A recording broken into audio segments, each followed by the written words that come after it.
हे घ्या गरमागरम चहा. काय तुम्ही पेपरच वाचत बसतात नुसतं. हे घे बेटा. Happy birthday. थँक्यू आई. हॅपी बर्थडे बेटा.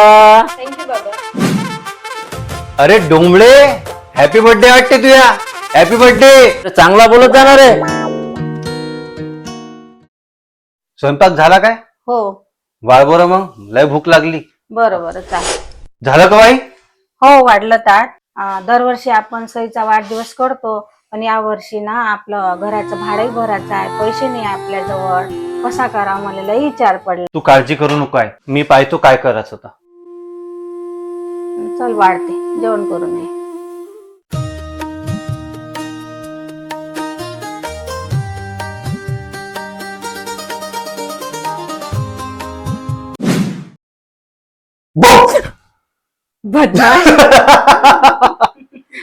Happy birthday Sai. हे घे तुझ्या वाढदिवसाचं गिफ्ट. Thank you so much. खुश राहा. मी उघडूया. हो बघ लवकर. आई smart watch. Thank you so much दादा.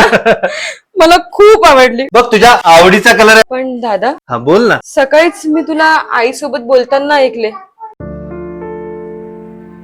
की पैसे नाही आहेत म्हणून. आणि इतकी महागडी घड्याळ कुठून आणलीस दादा तू? आज तुझा बर्थडे सेलिब्रेशनचा दिवस. त्याचं टेन्शन विसर, तू सेलिब्रेट करू. आता कोणत्याच गोष्टीचं टेन्शन घेऊ नको. आता फक्त सेलिब्रेशन.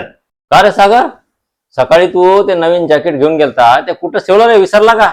अहो सागरचे बाबा, सागरनं ते जॅकेट विकलं आणि त्या सईसाठी गिफ्ट आणलं.